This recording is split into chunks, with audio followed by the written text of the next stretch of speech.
Bureau. Hello, good evening. It's 5:30 p.m. and you're welcome to Eyewitness News live from our studios here in Accra. My name is Nanatufo Boati, and this evening I am here with Enu Safo. Coming up over the next 1 hour 30 minutes, the High Court sitting in Accra has reversed the Bank of Ghana's revocation of CDH savings and loans operating license. Also coming up, quickly we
Recent ruling that dismissed its injunction application on October 31, 2024, the Accra High Court, General Jurisdiction 6, rejected the NDC's request filed on October 17 to prevent the Electoral Commission from printing ballot papers and issuing the notice of poll for the Amenfi Central constituency. The NDC's original suit responded to the Commission's refusal to recognize Joanna Jan Kujo as the party's candidate despite a second-day High Court order on May 31, 2024, affirming her candidacy. While the court ruled that the Commission's actions adhere to ongoing orders, the NDC argues the ruling was flawed, prompting this latest appeal. The Deputy Director of Elections, Dr. Tanko Rashid Computer, spoke to Citi News.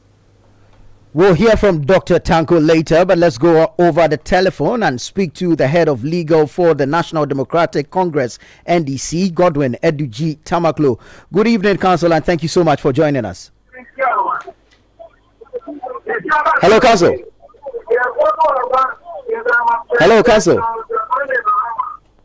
We're trying to get a hold of lawyer Godwin Eduji Tamaklo regarding the NDC suit seeking to restrain the Electoral Commission from going ahead to print notices of poll and ballot papers for the Amenfi Central constituency. Let's hear from the Deputy Director of Elections for the NDC, Dr. Tanko Rashid Computer.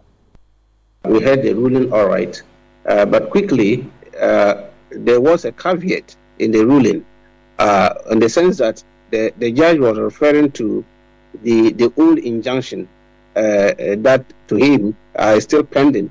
So quickly we instructed our lawyers to do the needful. I mean, by drafting a writ, a quick one, and fortunately we were able to to file a fresh one at Secondary High Court to vacate that old injunction, and the Electoral Commission was duly served at their office in Takoradi. And so the status quo maintained. The Electoral Commission cannot proceed until the decision of this Secondary High Court to vacate the old injunction as pending. So we've been given on the 7th of November to appear before the learned judge of Secondary High Court to look at the matter. So clearly, we are not perturbed. We are still going to pursue all the legal means to make sure that we have a candidate at Memphis Central. It's our seat, and Joanna is going to win the seat. So it's early days yet for anybody to think that Joanna is out of the race. That was the Deputy Director for Elections and IT at the National Democratic Congress, Dr. Tanko Rashid Computer. Let's still stay on this matter and speak to a Deputy General Secretary for the NDC, Mustafa Gbande. Good evening, sir, and thank you so much for your time. Good evening, and thank you for having me. Right. So the initial writ filed to seek an injunction application, of course, on this matter, restraining the Electoral Commission from printing the ballot papers, was thrown out today. Quickly, we've heard of a new writ, this time in the Secondary Court. Really, what is the argument of the NDC regarding this matter? Thank you very much. I think that, first of all,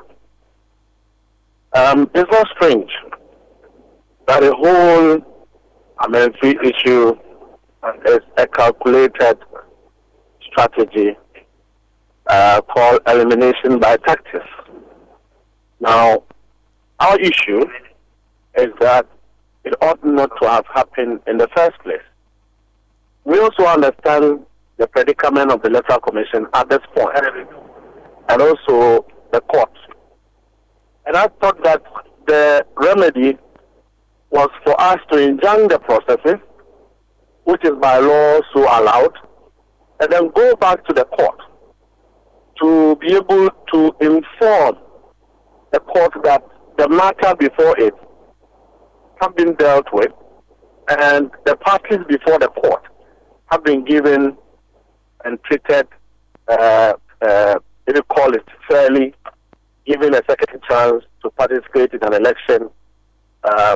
And so I didn't know completely why the court will throw it away. But it's not strange because procedurally, the court can throw away an injunction over a lot of deficiencies. Even procedural deficiencies can cause a court to throw away an injunction. So we will pursue the matter until we get to a redress.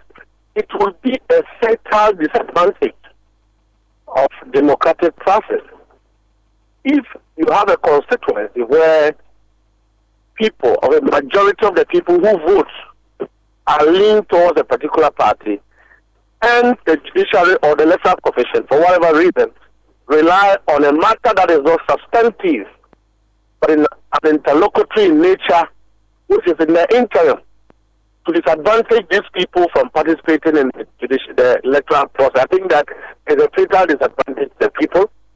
So the Electoral Commission wouldn't want to do that. I would not be surprised if the matter or the so-called elimination was based on a substantive injunction of the court. We have not even gone into the substance of the issue.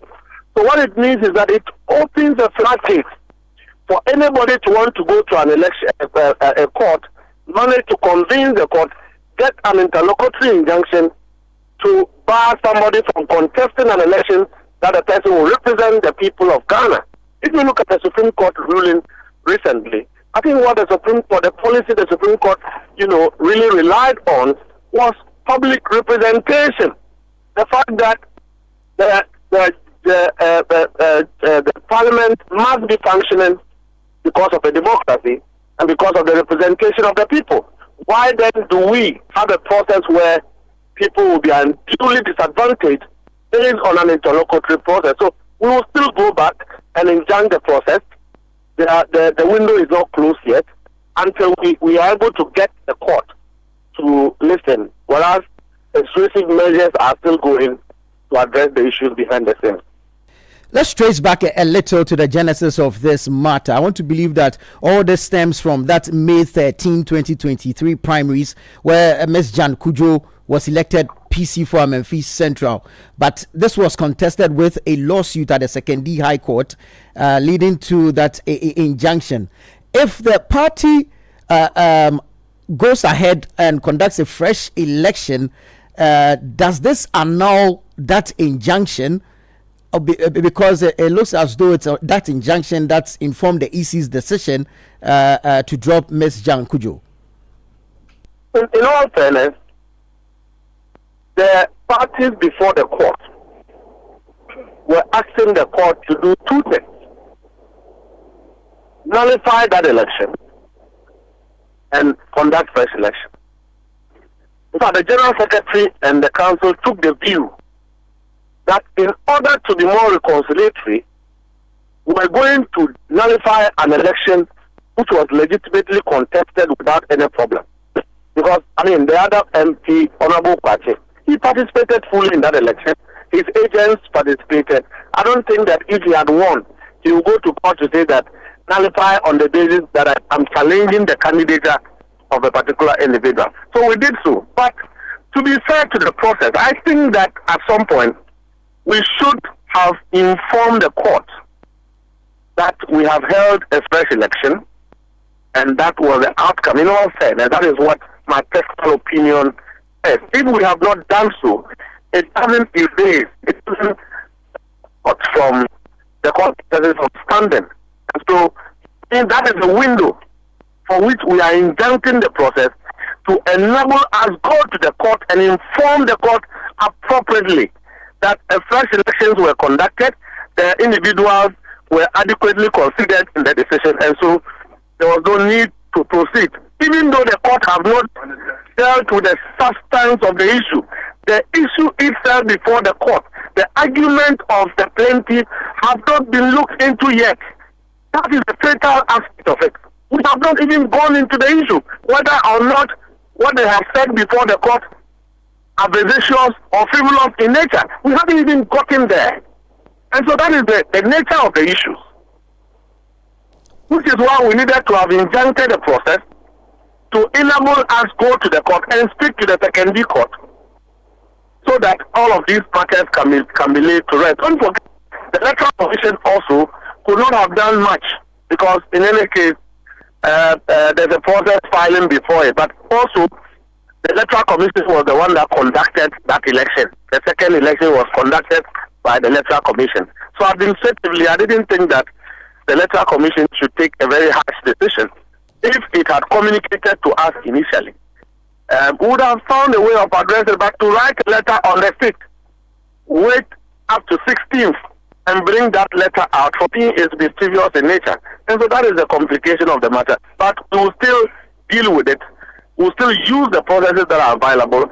I believe that no matter how the court is against a political party or bias, when the law is straight, the law is straight. And I don't think the court would want to disadvantage the people of Ghana in Amenfi Central from exercising a right to choose a candidate they so prefer in an election.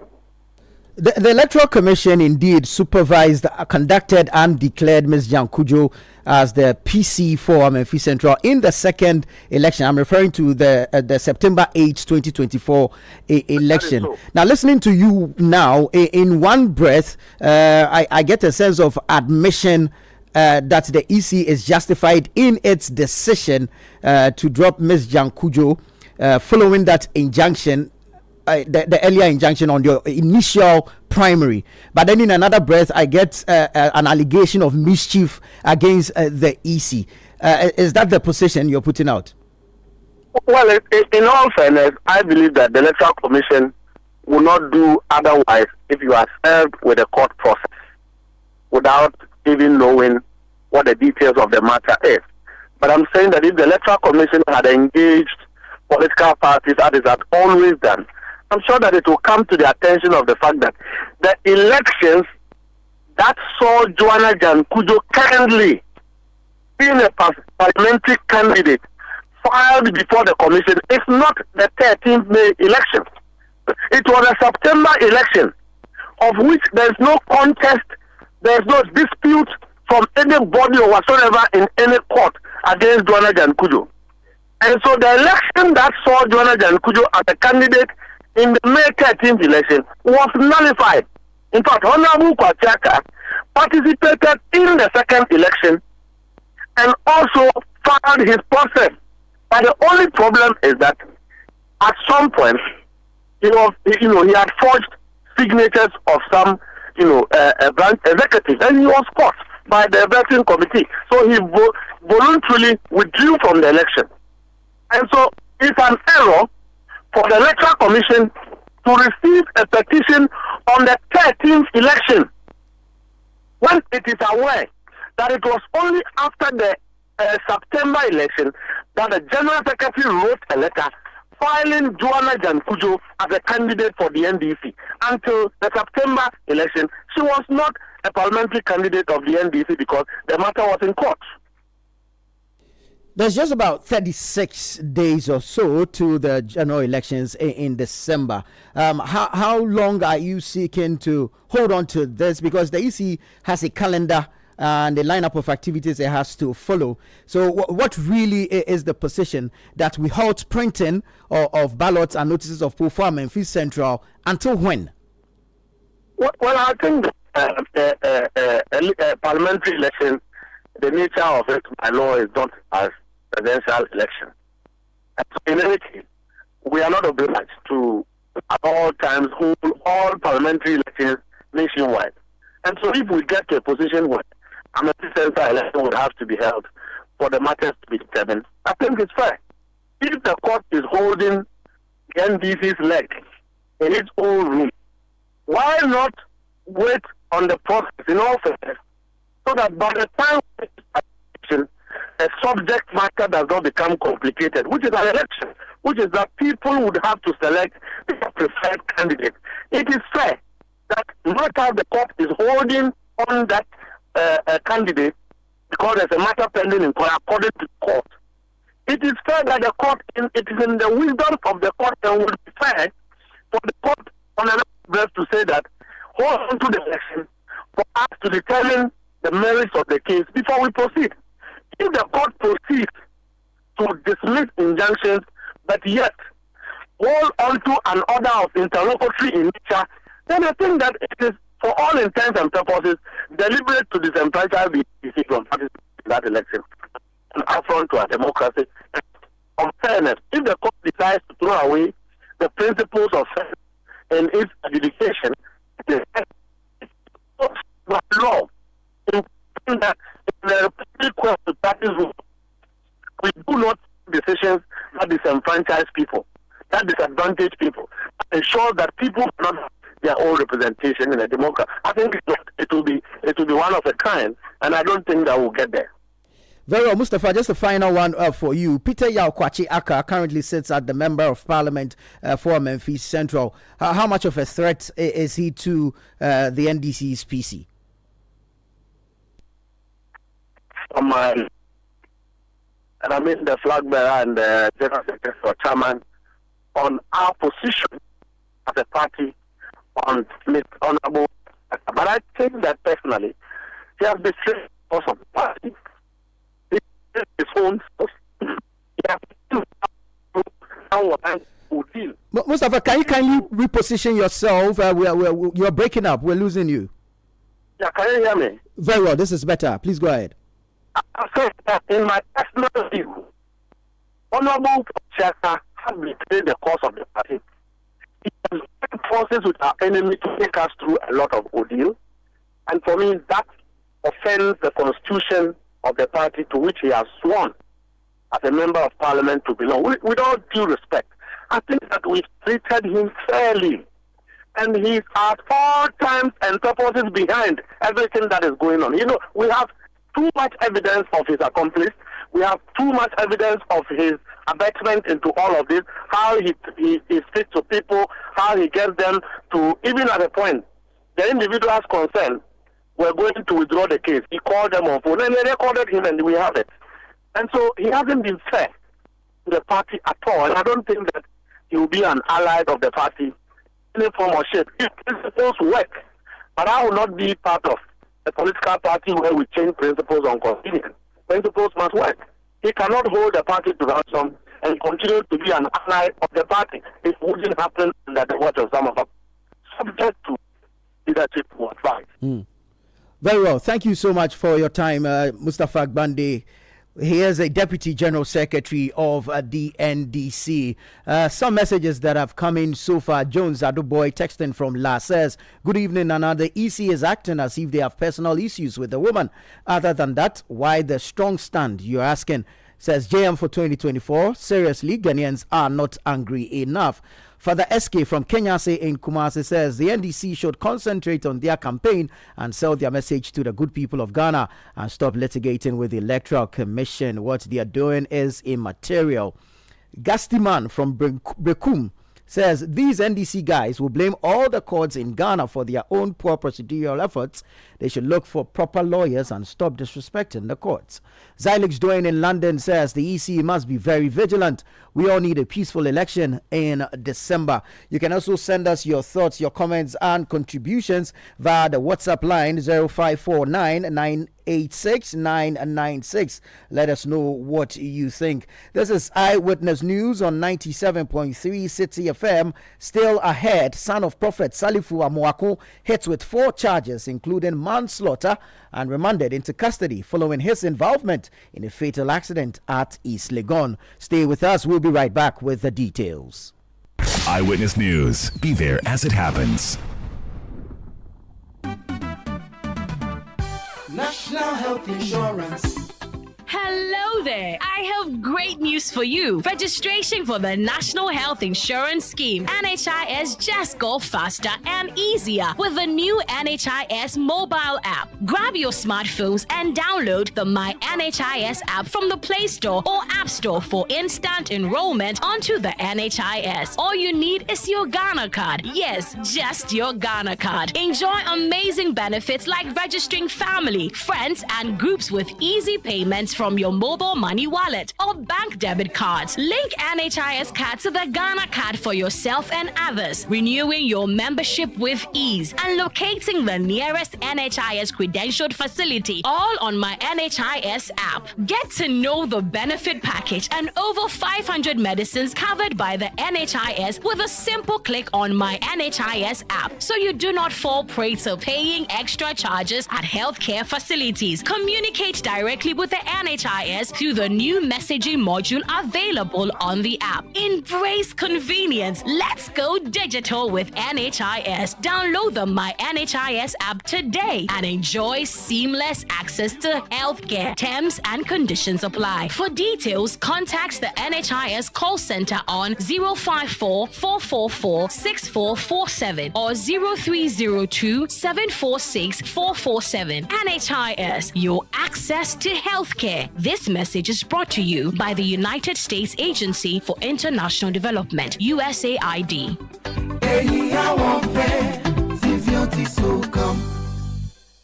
Oh, jump on now. Go.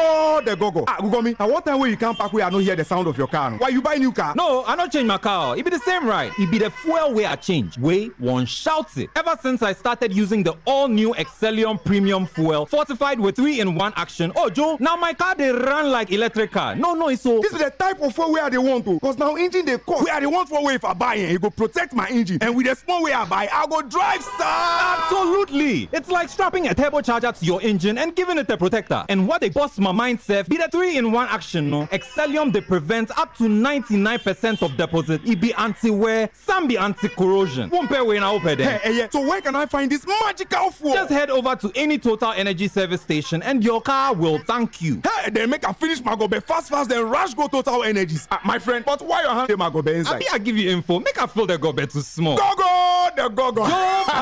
Excellium is designed to protect your car engine, decrease fuel consumption, and lower CO2 emissions. Don't say fuel, say Excellium. Choose Excellium, choose quality.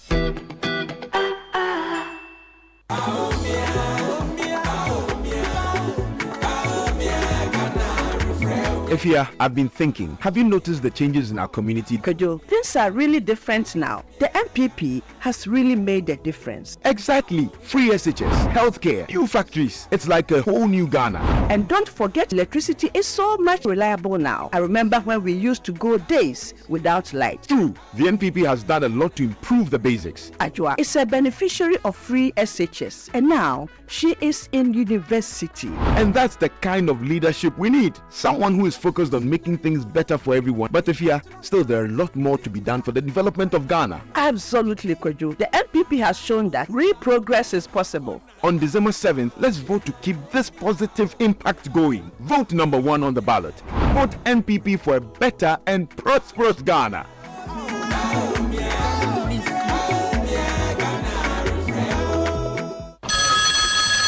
Hi Aku, I just got the estimate for the home repairs. It's more than we expected. I'm really stressed about where to find the money. Why worry, Musa? You are a salaried worker. Haven't you heard about the GCB personal loan promo? They can give you up to 700,000 Ghana cedis in less than 24 hours at a significantly reduced interest rate and fees. Really? This sounds exciting, but is it easy to apply? Super easy. Skip the stress. Get the cash with the GCB personal loan promo with a 1-month repayment holiday. Just visit a GCB bank branch near you or call 0302-634-922. Toll free 0800-422-422. No hassle, no stress.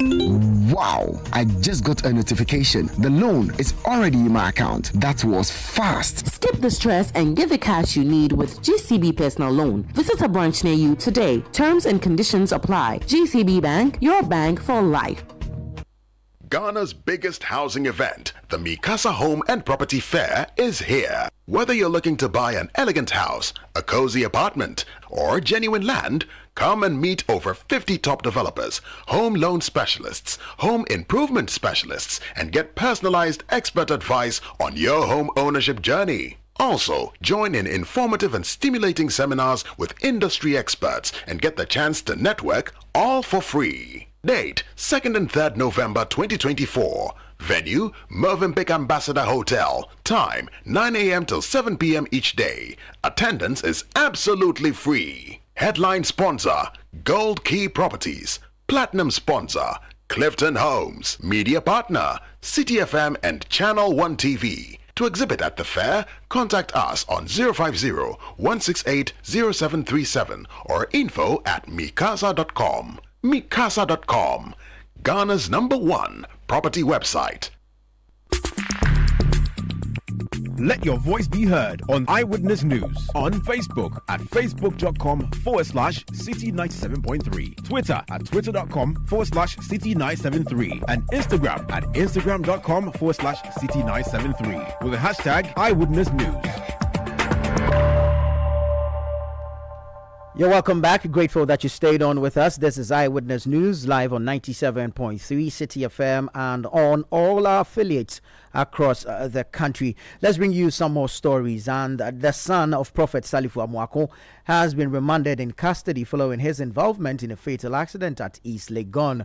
He appeared before the juvenile court in Accra today, where the court ordered the seizure of his American and Ghanaian passports to prevent any risk of flight. The tragic accident, which occurred on October 12, claimed the lives of 2 individuals, sparking public outcry and calls for justice. The accused, a minor, faces serious charges related to the accident through specific details about the charges. Now, my colleague and head of current affairs production here at Channel 1 TV and Citi FM, Fred Tete Jabano, is in studio with me now, and then he will be taking us through the various charges as we have seen. Thank you so much for your time, Fred. And yes, run us through the charges briefly. This young man has been charged with 4 different charges. But when you look on the charge sheet, it tells you 8 different counts. But these 8 different counts can be all put together or grouped together into 4 charges. So these are the charges. Manslaughter contrary to Section 50 of the Criminal Offences Act 1960, Act 29. which that's the first charge. The second charge is negligently causing harm, contrary to Section 72 of the Criminal Offences Act 1960, Act 29. Dangerous driving, contrary to Section 11C of the Road Traffic Act 2004. Driving without a valid license, contrary to Section 53(1) of the Road Traffic Act 2004. So these are the 4 charges this young man is expected or is going to be facing at the juvenile court here in Accra. But these are the facts of the matter as presented in court today. We've all heard about what transpired on the 12th of October, where this gentleman is said to have run into some vehicles, killing 2 people. But today, the police presented the facts per what they know before the court, and I'm going to read these facts to you. Right. It says that the accused person is a 16-year-old student and a resident of Ajengano in Accra. He is cared for by his father, Elisha Salifo Amuakon, his mother, Moha Amuakon, and his oldest brother, Ilion Amuakon. Despite his age and his lack of valid driver's license, his family members regularly gave him access to cars that they own and permitted him to drive. On 12 October 2024, the family threw a birthday party for Ilion at an event center in East Legon. During the party, the accused person asked one Linda Bonsu Bempa for the keys to his mother's Jaguar F-Pace Sport. Linda is a personal assistant to Ilion Amuakon. During her duties supervising events at the party, had been given the keys to hold on to. While the party went on, the accused person asked Linda to give him the keys to the car, and she did.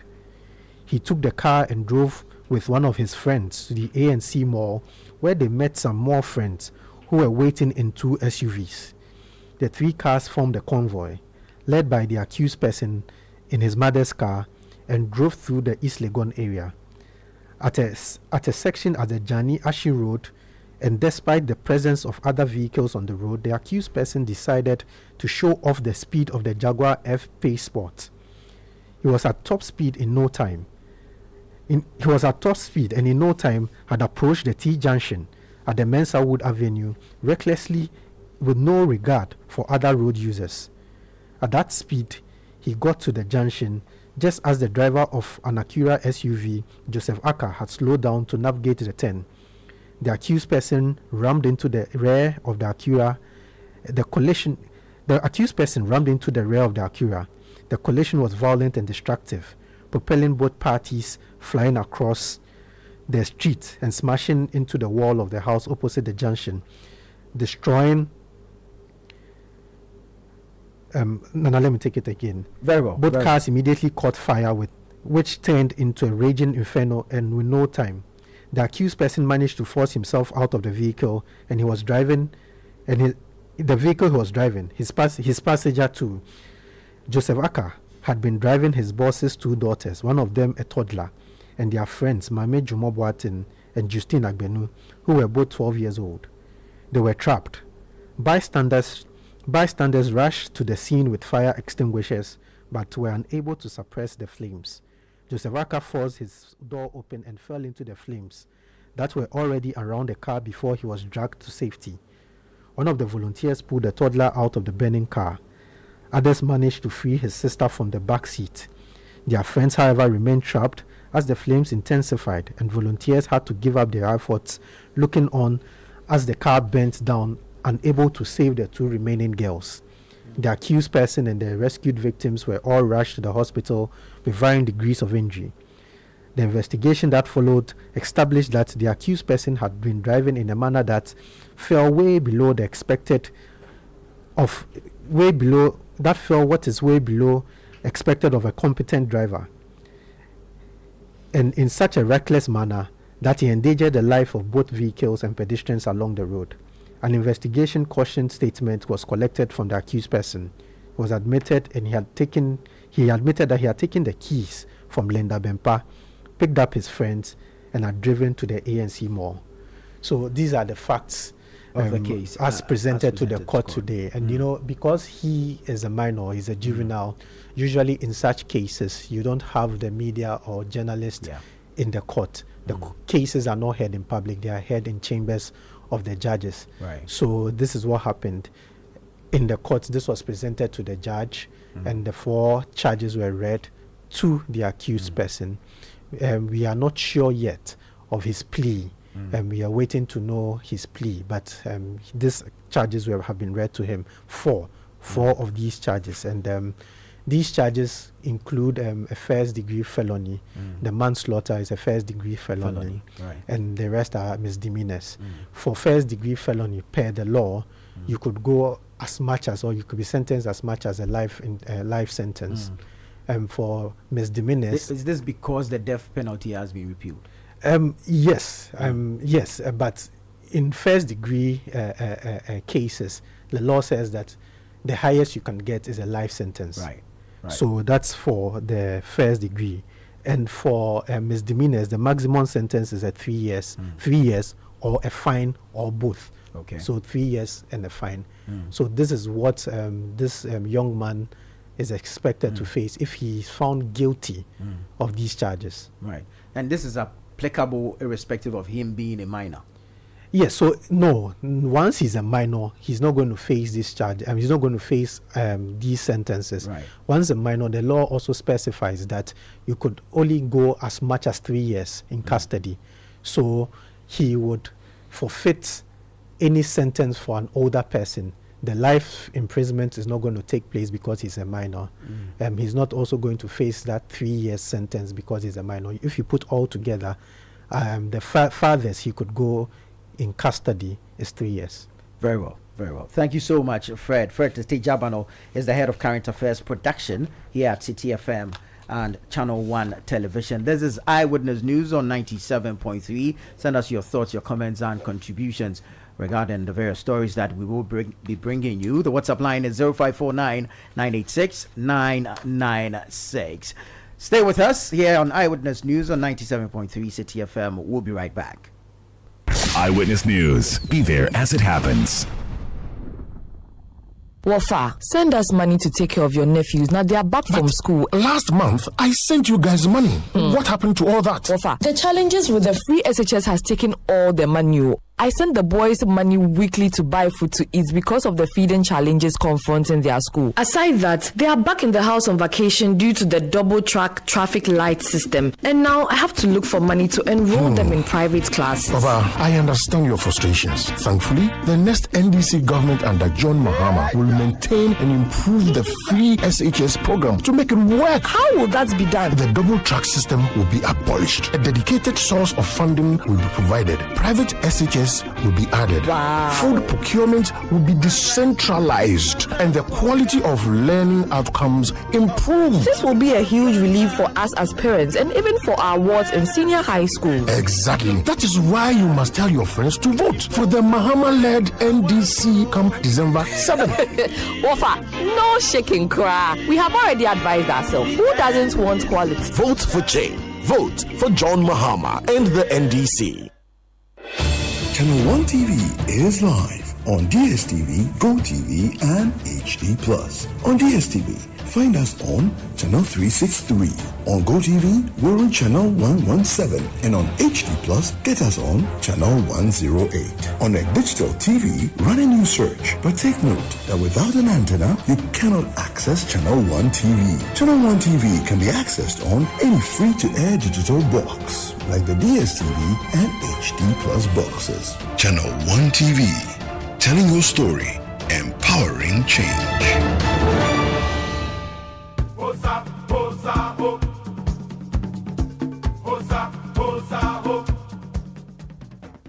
The Association of Ghana Industries, in collaboration with the Ministry of Trade and Industry and the Ghana Standards Authority, presents the 13th AGI Ghana Industry and Quality Awards. Theme: Navigating the Uncertainties of our Business Landscape to Sustain Productivity. Date: Wednesday, 20th November 2024. Time: 6 p.m. at the Accra International Conference Center. Major sponsors: GASM, GCB Bank, Softcare FM Manufacturing Company, Goyle, Promasidor, Petrosol, Wilma Africa, Africa, Olam Agri, Activa International Insurance, Ghana Gas Company, Rona Motors, B5 Plus, GB Foods, co-sponsors Coca-Cola, Guinness Ghana Breweries, Accra Brewery Limited, Arcadia Industries, ATL, Casapreco, Sleek Garments. For tickets, please call 024-449-9101. Be part of this excitement.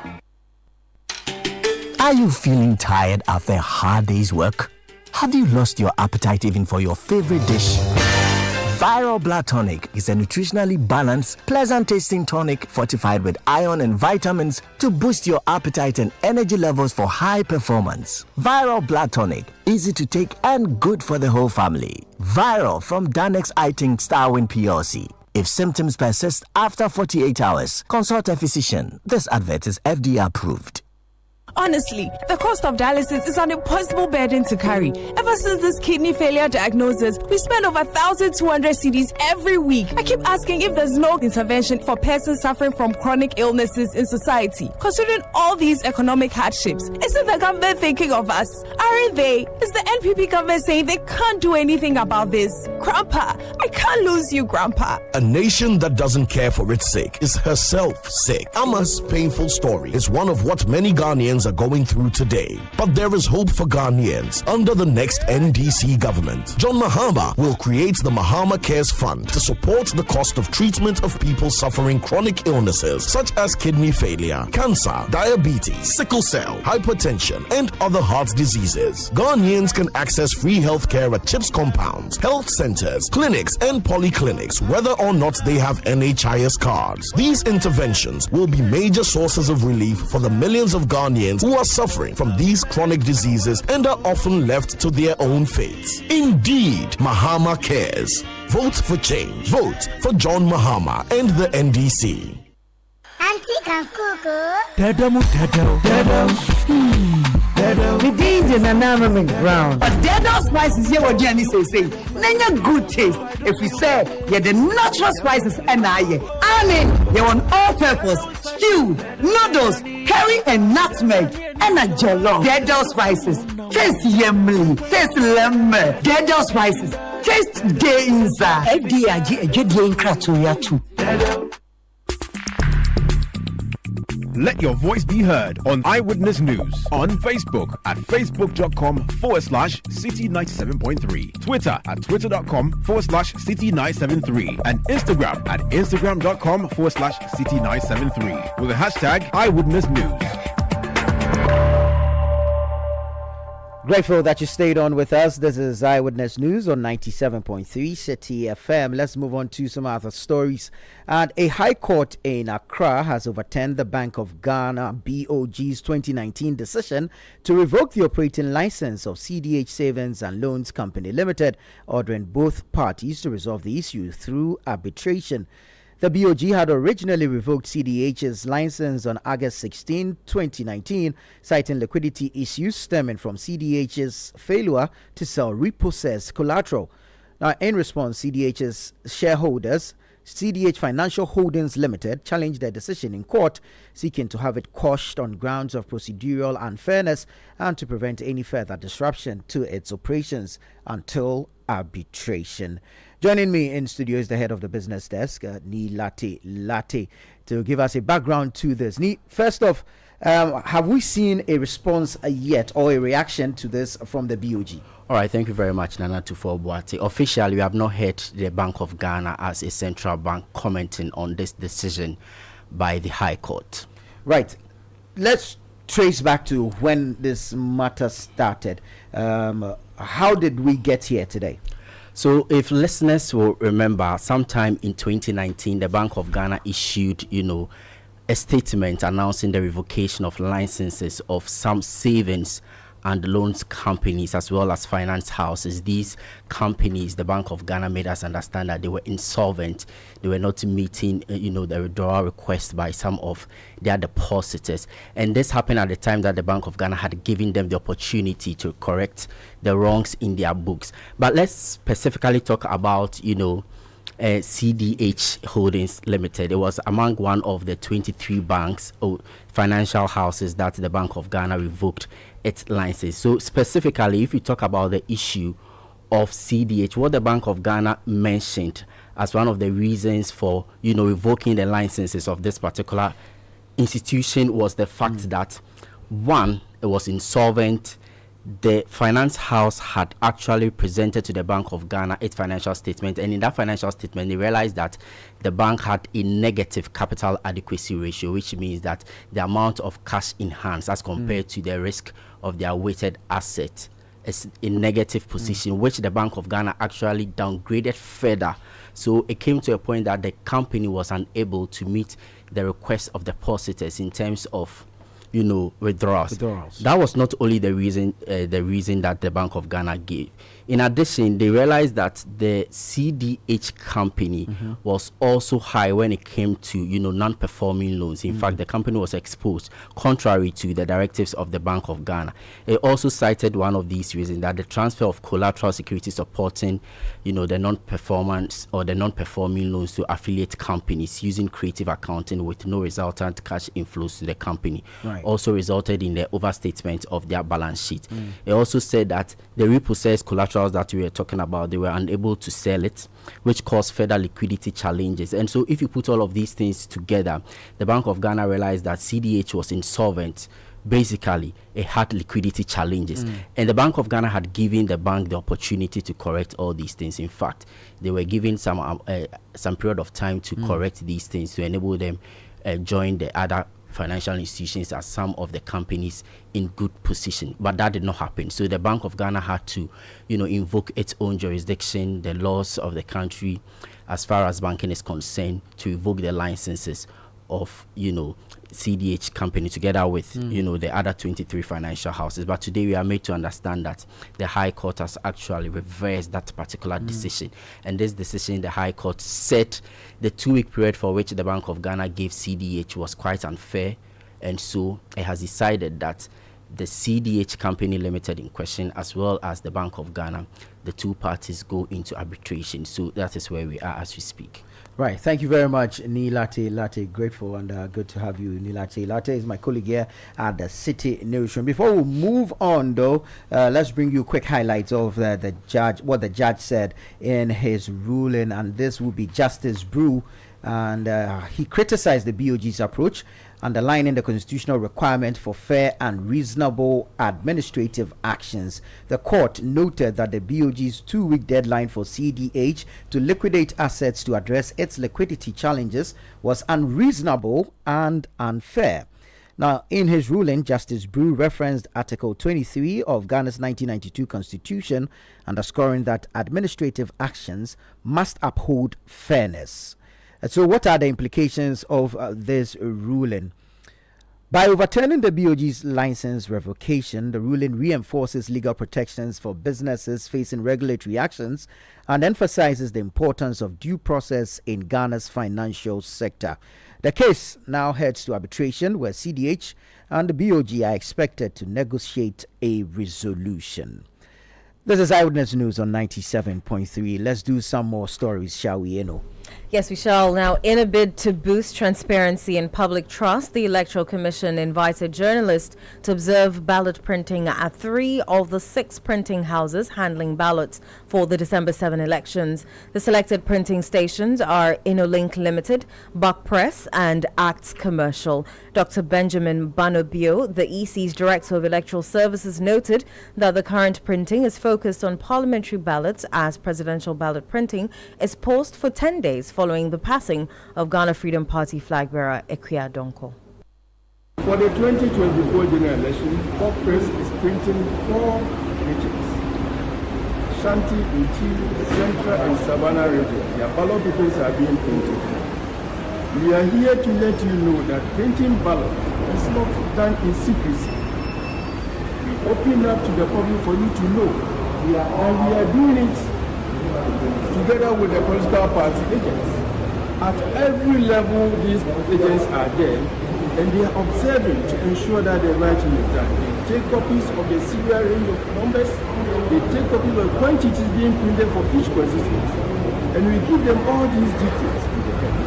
So printing ballots, they are our guests, and they make sure that whatever we are packaged and is ready to be sent to our regions and our constituencies, Apart from the Electoral Commission seat, they also add their seats and take records of that. So, in printing ballot papers, there is no secrecy. It's so transparent.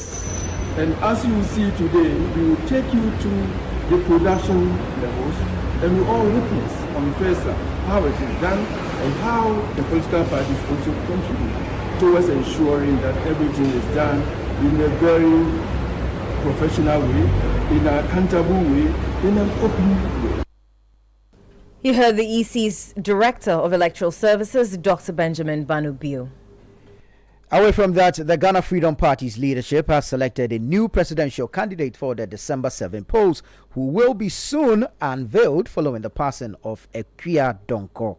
The party is also reviewing all necessary steps to meet the Electoral Commission's guidelines for the 2024 presidential elections.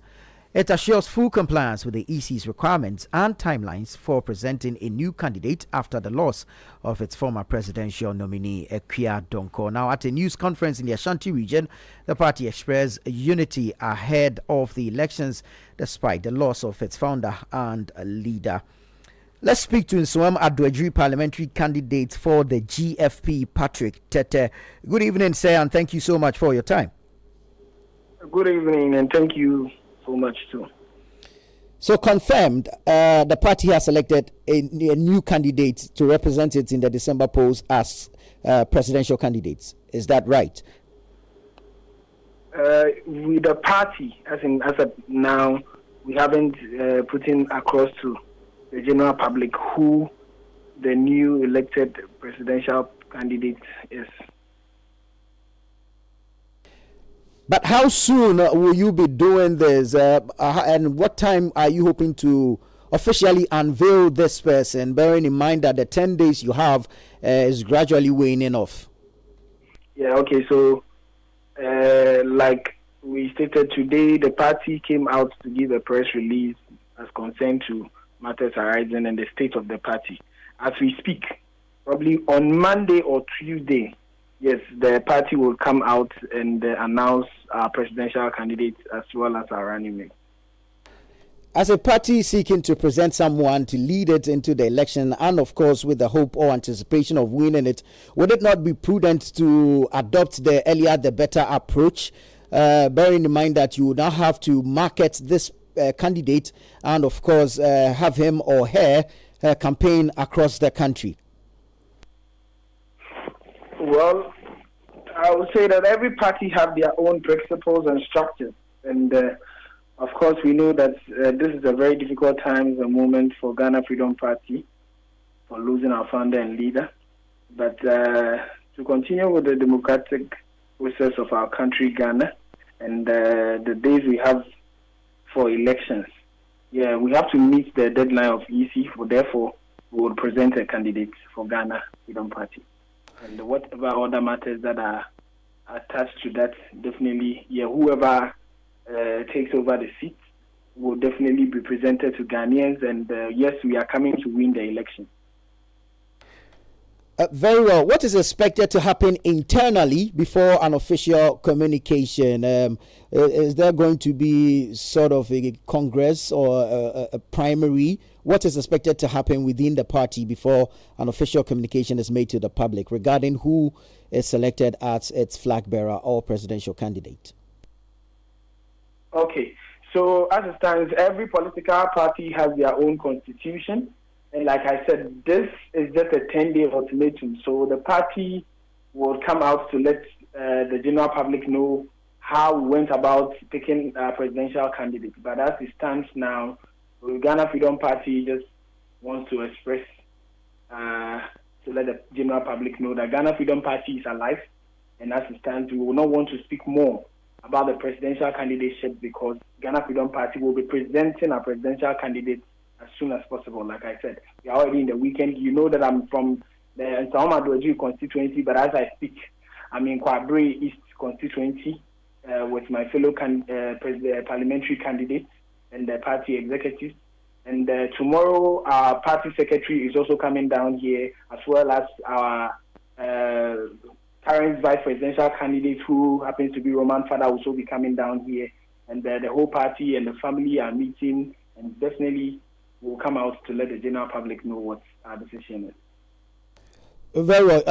I believe you can understand the level of attachment people have to this, and of course the interest that it has generated, and the need, or why we are also interested in asking you some of these questions.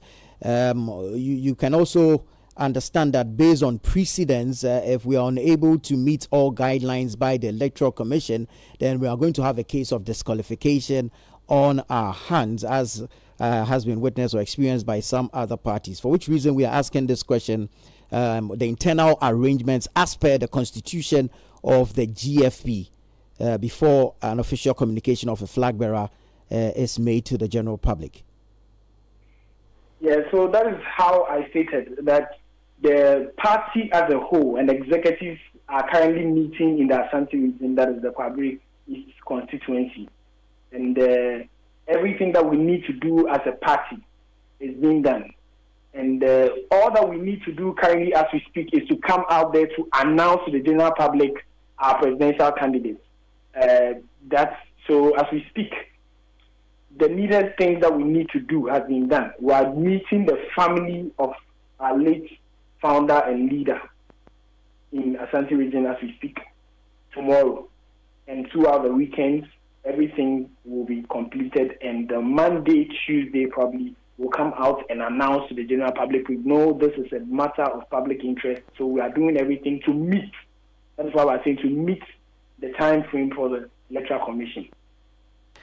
Very well. Before I let you go, we've heard the vice presidential candidate, Mr. Pierre Kubi, also known as Roman Father, declare his intent.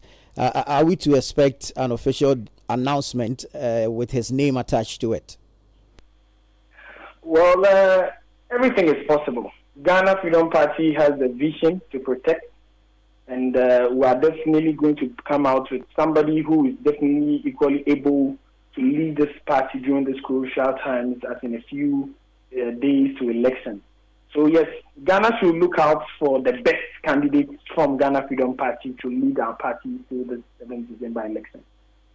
Very well, Mr. Tete. Thank you so much for your time this evening, and we wish you well with your own campaigning in the Nsawam Aduajiri constituency. Thank you very much. That was Patrick Tete. He is a parliamentary candidate for the Ghana Freedom Party, for contesting for the seats in the Nsawam Aduajiri constituency. This is Eyewitness News on 97.3 Citi FM. Stay with us. We'll be right back with Eyewitness News. Be there as it happens.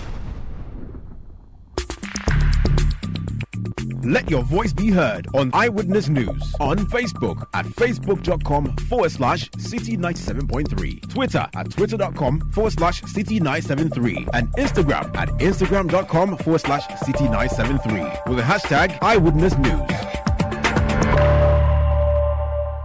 Get the details. Every significant financial transaction, every market movement, and all the policies that affect your business. Citi Business News. Be informed. Time now for Citi Business News on Eyewitness News. My name is Inusafo. Let's settle for the details. Ghana faced a decline in its overall trade ranking, falling from 3rd to 7th among 10 African countries evaluated in the latest Standard Bank Africa Trade Barometer report. The report shows that Ghana's trade environment is grappling with mounting challenges, even as confidence within the business community shows a surprising lift. There's more in the following report by Citi Business News' Emmanuel Opong. This shift highlights emergent hurdles, particularly in government support for trade and infrastructure, which are critical for Ghana's market competitiveness. The 4th edition of the report indicates that local businesses perceive a dip in government support, primarily due to inflation, high taxes, and foreign exchange constraints. The report also points to infrastructural constraints, notably in power and transportation, as ongoing barriers to to business growth. While digital financial services are growing rapidly in Ghana, particularly for cross-border transactions, access to sufficient foreign currency liquidity remains a substantial barrier for traders. Despite recent challenges impacting its competitive positioning across Africa, Ghana's Business Confidence Index saw a significant boost, rising from 47 to 55. This increase reflects local optimism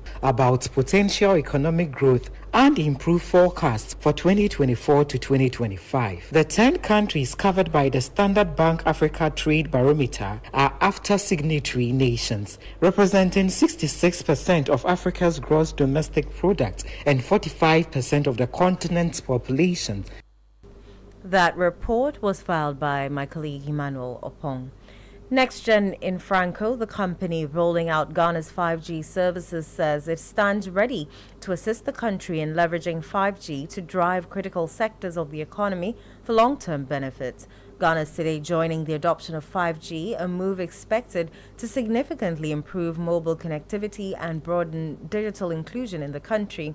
Managing Director of NextGen in Franco, Tenu Awuno, in his opening remarks at the official launch, promised that while government seeks to revolutionize the country's digital landscape, NextGen and Franco will ensure there is financial and economic value for the country's huge investment in this global transition. With 5G, we can create a more inclusive society where no one in Ghana is left behind. Whether you are a farmer in Tamale, a small business owner in Kumasi, or a student in Cape Coast, 5G will connect you to the world and open doors to new opportunities. At NextGen Infraco, we are deeply proud to play our part in this transformation. We are not just launching a network. We are investing in the future of Ghana. We believe that 5G is not just a tool for innovation, but a catalyst for growth, development, and empowerment of every Ghanaian. As we stand here today, on the brink of this new digital front, I want to remind us all that this is just the beginning. Together, we will harness the power of 5G to build a stronger, more prosperous, and more connected Ghana. You heard Managing Director of NextGen in Franco, Tenu Awuno. The first fuel pricing window in November has opened with mixed pricing strategies from oil marketing companies as fluctuating global prices and a weakening cedi push some oil marketing companies to adjust rates, while others opt to maintain them. Citi Business News' Daniel Sakite has more in this news desk analysis. Petroleum products prices mainly have been driven by two main factors: the performance of the cedi against major international currencies and the trend in global market prices for refined petroleum products. These combined forces either makes oil marketing companies in the country increase, maintain or decrease prices at the pumps. However, the cedi in recent months has fared badly against major trading currencies, while the price of refined petroleum products on the international market has also been skyrocketing, compelling OMCs to also increase prices at the pumps since the first pricing window in October. While the first pricing window of November commences, development on the market per Citi Business News observation presents mixed signals as OMCs have taken different stance on fuel prices. While some have maintained prices, others have upwardly adjusted prices of some refined petroleum products. Allied Oil, for example, previously sold a liter of petrol at 13 cedi 60 pesos during the second pricing window of October, but has now raised it to 13 cedi 65 pesos, while keeping the price of diesel steady at 13 cedis 99 pesos. Star Oil, a key market player, has kept prices for both petrol and diesel unchanged from October's second pricing window and is currently selling petrol at 13 cedis 99 pesos and diesel at 14 cedis 19 pesos in the first pricing window of November. Analysts suggest that Allied Oil's decision to raise petrol prices reflects the impact of global price increases on its cost structure. In contrast, Star Oil's decision to maintain prices could indicate a strategy to absorb fluctuations temporarily, potentially aiming to sustain customer loyalty by avoiding immediate price hikes. That was a report by Daniel Sakite. And that's all for Citi Business News on Eyewitness News. My name is Inu Safo. Up next is Point Blank. Eyewitness News. Be there as it happens. Let your voice be heard on Eyewitness News on Facebook at facebook.com/Citi97.3, Twitter at twitter.com/Citi973, and Instagram at instagram.com/Citi973 with the hashtag Eyewitness News.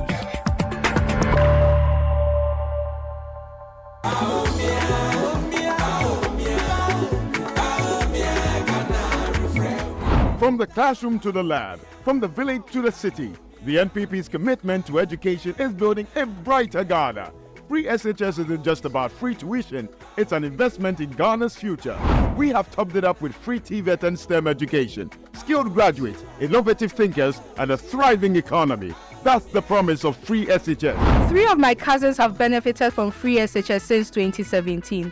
One has graduated and is in nursing training. The other 2 are also in the university. I'll vote number 1. I'll vote for Baumia on December 7th. We are building a better tomorrow through education. Vote NPP. Vote number 1. Vote Baumia. Baumia means business. Esro.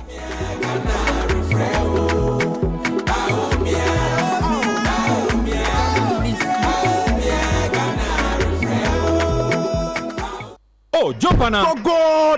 Ugomi, at what time when you come back where I don't hear the sound of your car? Why you buy new car? No, I don't change my car. It be the same ride. It be the fuel way I change. Way one shouts it. Ever since I started using the all-new Excellium Premium Fuel, fortified with 3-in-1 action. Oh, Joe, now my car they run like electric car. No, it's so. This is the type of fuel where they want to. Because now engine they cost. Where they want for way if I buy it, it go protect my engine. And with the small way I buy, I go drive, sir. Absolutely. It's like strapping a turbocharger to your engine and giving it a protector. And what they bust my mindset be the 3-in-1 action, no? Excellium they prevent up to 99% of deposit. It be anti-wear, some be anti-corrosion. Won't pay when I open them. Hey, so where can I find this magical fuel? Just head over to any Total Energy service station and your car will thank you. Hey, they make a finish my gobe fast, then rush go Total Energies. My friend, but why your hand my gobe inside? I give you info. Make a fill the gobe too small. The go. Excellium is designed to protect your car engine, decrease fuel consumption, and lower CO2 emissions. Don't say fuel, say Excellium. Choose Excellium, choose quality. Channel 1 TV is live on DSTV, GoTV, and HD+. On DSTV, find us on Channel 363. On GoTV, we're on Channel 117. And on HD+, get us on Channel 108. On a digital TV, run a new search. But take note that without an antenna, you cannot access Channel 1 TV. Channel 1 TV can be accessed on any free-to-air digital box, like the DSTV and HD+ boxes. Channel 1 TV, telling your story, empowering change.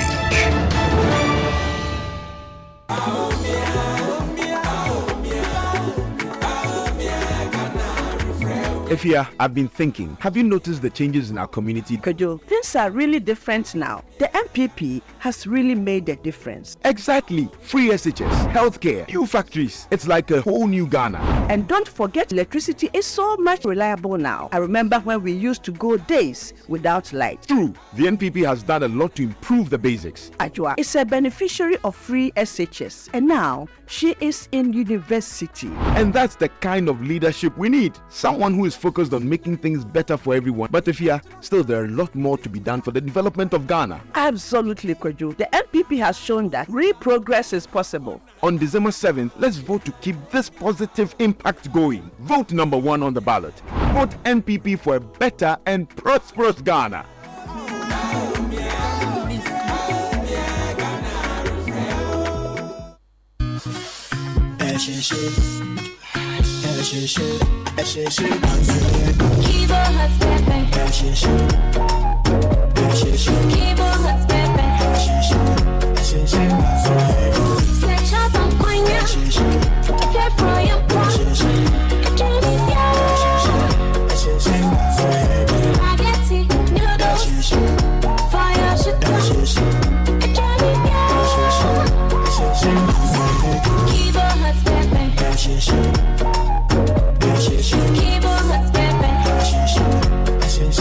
New Kivo Hot Pepper Powder. This advert is FDA approved. Eyewitness News. Be there as it happens. Let your voice be heard on Eyewitness News on Facebook at facebook.com/Citi97.3, Twitter at twitter.com/Citi973, and Instagram at instagram.com/Citi973 with the hashtag Eyewitness News.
This is Eyewitness News on 97.3 Citi FM. Time now for Point Blank.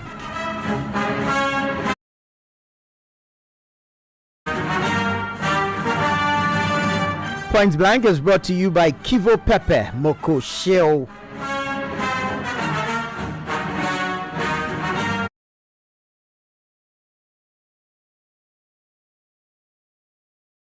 Tonight on Point Blank, we hit the campaign trail and bring you what the various camps have been up to. The Vice President and flag bearer for the National, or the New Patriotic Party rather, Dr. Mahamudu Bawumia, we know is campaigning in the Ahafo region. We'll be checking out what he's been up to, where he has been to, and what messages he's been sending to the people. Let's start off from the camp of the NPP and its flag bearer. Dr. Mahamudu Bawumia has assured the chiefs and residents of Kenyasi number 1 in the Asutifi North constituency that their roads will be repaired before the 2024 election. He made this promise during a courtesy visit to the Kenyasi number 1 chief on the second day of his tour in the Ahafo region. Dr. Bawumia announced that the contractor would soon resume work to begin asphalting the road. Let's go over the phone lines and speak to Dr. Kwabna Tando. He is a member of the manifesto and campaign team for Dr. Mahamudu Bawumia. Good evening, Doc, and thank you for your time. Good evening, and thank you for the opportunity. Grateful. Doc, where has the team been to so far on day 2 of the Ahafo tour, and what has been the message of the flag bearer? Well, thank you. The tour has been characterized by the same way Dr. Mahmoud Bawumia has been visiting all of the constituencies. He believes that in order to be able to govern Ghana well, he must visit the Ghanaian people where they are. He must hear from them. He must hear from the stakeholders. So in Ahafo, on the second day, he has been to a Asutifi North, where you mentioned Kenyasi number 1. He has also been to Tano South, and he is currently in Tano North talking to the Ghanaian people almost at 7 p.m. And he has spent time listening to the stakeholders. He has spent time listening to chiefs, to imams, to pastors, to community people, and listening to them about what their hopes and aspirations are, what their suggestions are, and he's taking notes and sharing with them what his vision is also for Ghana. Doc, let's gauge the level of reception. What has it been like for Dr. Bawumia in the region? I think, in Tree, we say something that Eseweni and Sekatre. You know, it has been fantastic on the ground. The people have received Dr. Mahmoud Bawumia with open arms. They really believe in his message, and you can see it for yourself. The crowds are electrifying, and they are very excited to really, and his message is resonating with the people. When you speak to the ordinary person on each of the streets that we have been to in the Ahafo region, you would realize that the people are really excited and the crowds are overwhelming. Everywhere we have been over the past 2 days, Dr. Mahmoud Bawumia has been received with rousing excitement.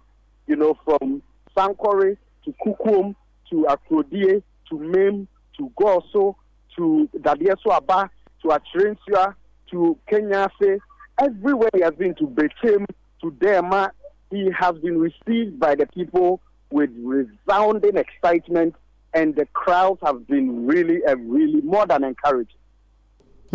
Look, you say that the message of Dr. Bawumia is resonating with the people. What exactly is this message that Dr. Bawumia has been propagating in the Ahafo region? Dr. Bawumia is giving Ghanaians, and his message to Ghanaians are practical and solutions to address the challenges of the present as well as the challenges of the future. Dr. Mahmoud Bawumia, in his messaging, he is talking about the Women's Development Fund that he wants to set up that will support women businesses in Ghana through support from financial support to support women to make sure that their businesses grow.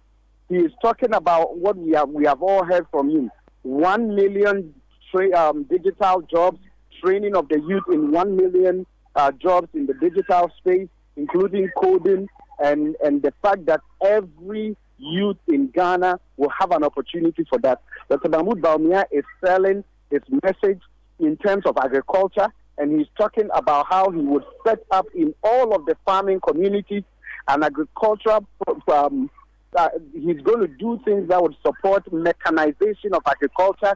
He will support the farmers so that when they need equipment and all of their farm implements, they'll be able to come to a center, take that, just like the drip. He wants to do it with agriculture. He is talking about what he wants to do in terms of helping our persons with disabilities in terms of access to tertiary education. And not just that, but ensuring that government jobs for persons with disability, there is quota that is set aside for them to be able to have employment in all areas. Then Dr. Mahmoud Bawumia is one of his key messages is the Buy Ghana First policy. What he is saying is that anything that a government agency, from the national level to the district level, all government agencies, ministries, anything that they are going to procure, if it is manufactured in Ghana and it can be manufactured in Ghana, the policy is Ghana First, so that it creates more jobs, it creates more opportunities. Ghanaians build up the production. So his whole policy is around how do we ensure that the economy grows and that Ghanaians get jobs and they contribute. Doc, I want to believe that the team is also picking feedback on the grounds while campaigning. What are some of the issues that you have picked up amongst the people, and which of the policies or solutions has been presented by Dr. Bawumia best addresses these issues that you have picked up? Well, one of the key things is that even the data nationwide is showing that about 85% of Ghanaians want free SHS maintained. Right. And what we are hearing on the ground is that they want someone who understands it and can protect it. And so the people are saying it is Dr. Mahmoud Bawumia that can protect what he and President Nana Addo Dankwa Akufo-Addo started.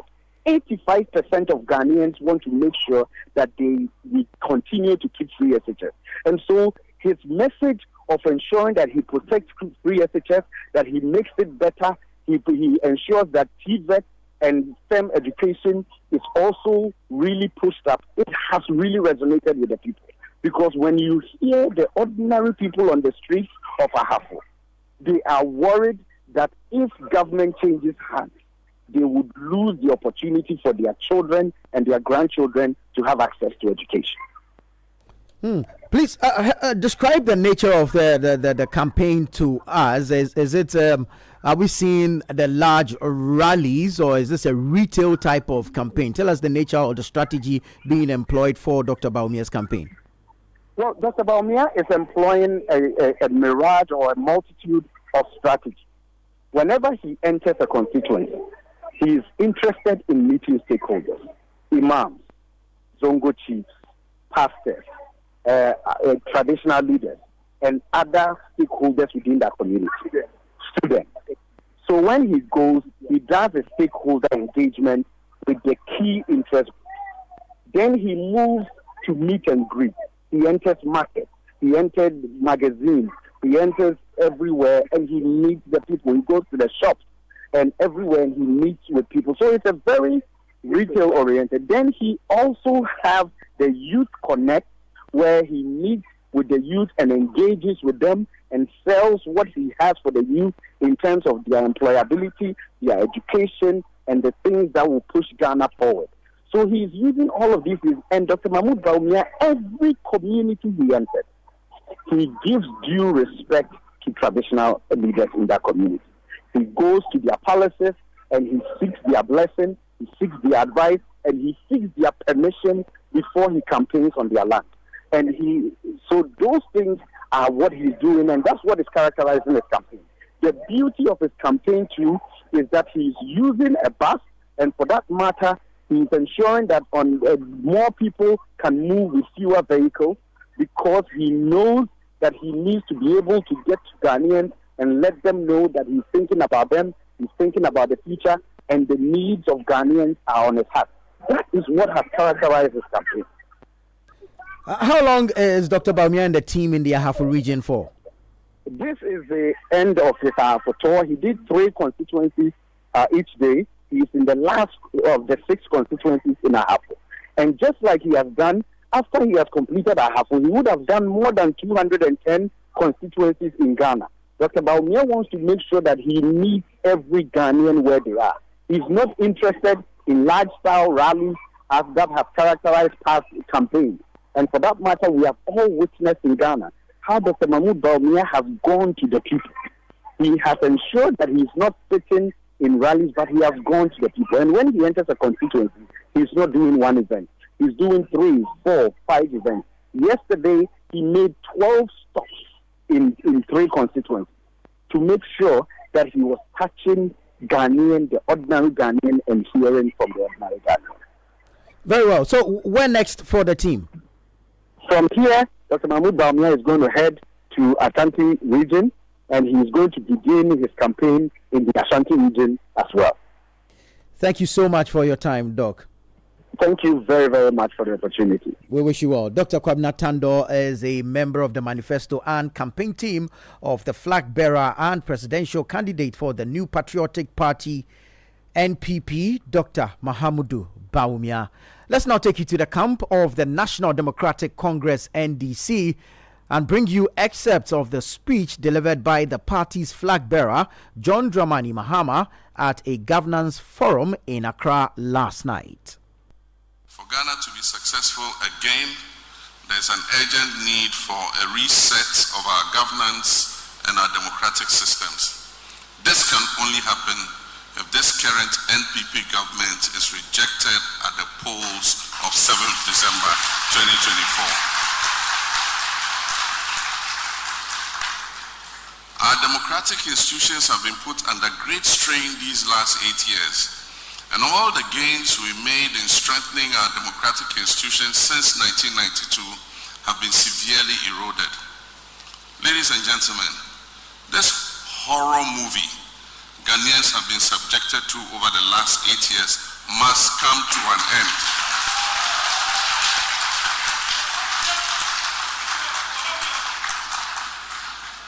Clearly, the pledge to protect the public purse was just a hollow promise. And indeed, as some people say humorously, they have not only emptied the public purse, they have stolen the purse itself. The insatiable greed of appointees of this administration has not even spared the environment, including our water bodies and our forest reserves. The catastrophic failure of this administration has not only led to an upsurge in corruption, but also to disrespect for the freedoms and rights of our citizens, the high-handed throwing of our citizens into remand custody and depriving them of food and medical care. This is a government that lacks integrity, transparency, and accountability. They will not accept responsibility for the hardships they have inflicted on our society. They still believe and insist that they are not responsible for the damage to the economy. They maintain that we cannot hold them accountable for skyrocketing the national debt from 120 billion Ghana cedis in 2016 to 767 billion Ghana cedis in 2024, and with very little to show for it. They just will not accept that compelling the central bank to print more than 70 billion Ghana cedis created an increase in inflation to about 54% and led to the Bank of Ghana posting a loss of over 60 billion Ghana cedis. Ladies and gentlemen, I believe firmly that the main reason for democratic governance is to improve the living condition of all our citizens, including the most vulnerable, like persons living with disabilities, our retirees and pensioners, and young people who are out of school and need jobs in a tangible, sustainable, and equitable manner. Democracy must be meaningful to citizens. Democracy must deliver justice to the people. In a democracy, citizens must be free to criticize the government without hearing a knock on their doors at night from partisan operatives. In a true democracy, citizens, including journalists, security personnel, workers of the Electoral Commission, teachers, nurses, and doctors must be able to go about their daily duties without looking over their shoulders to check who is following them and who is misconstruing their actions and their democratic choices. Indeed, their phones must be free from bugging and monitoring. Bad governance threatens inclusive and sustainable development and undermines democracy. In other words, people must be free to speak their minds. As politicians, it should be clear to us from recent happenings that the people of Ghana, especially the youth, have begun to be more assertive about their deserved aspirations. They are no longer hoodwinked by the superficial compliance and principled positions, propaganda, mere rhetoric, abuse of vested power, and divisive and irrational tribal or religious politics.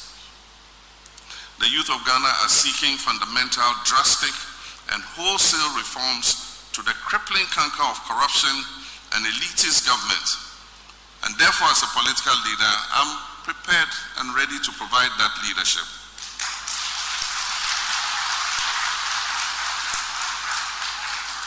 And have a genuine commitment to meeting the needs and aspirations of our people in this century. Ladies and gentlemen, that is why this evening I speak of governance. And this is why I'm offering myself as a servant leader, as one who is prepared to work with all of you to halt the declining confidence in our democratic and governance institutions. All true patriots of Ghana will feel sad reviewing the report of the CDD Afrobarometer Round 10 survey.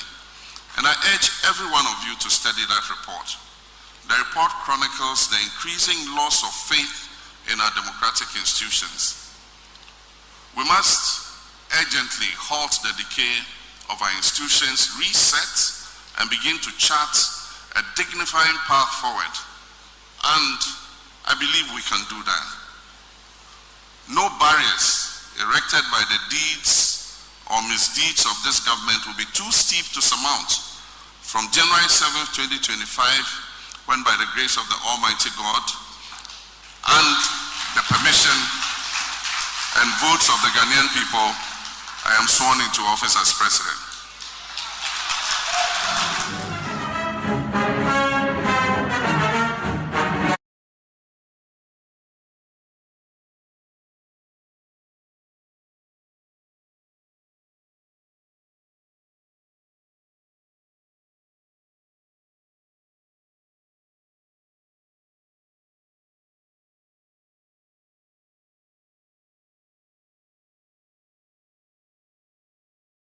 Was the flag bearer for the National Democratic Congress NDC, John Dramani Mahama, ending Point Blank.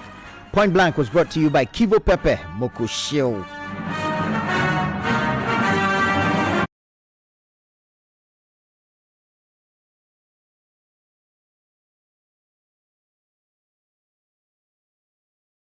We all for Eyewitness News, which came to you live on 97.3 FM and, of course, on all our affiliates across the country. My name is Nanatufu Boateng. I did this with Eno Safo, show produced by Nana Kobna Wilson, Samiri Afe, and Bevlin Landens. Technical support by Daniels Okwashi. This is the Election Bureau. Join the conversations online using the hashtag GhanaPost2024. Hashtag Citi Verify, hashtag Election Bureau. Stay with us for comprehensive coverage of the 2024 general elections. Well, as I leave, the boys are here. Coming up next is the most riveting sports show on radio, Sports Panorama. Good evening.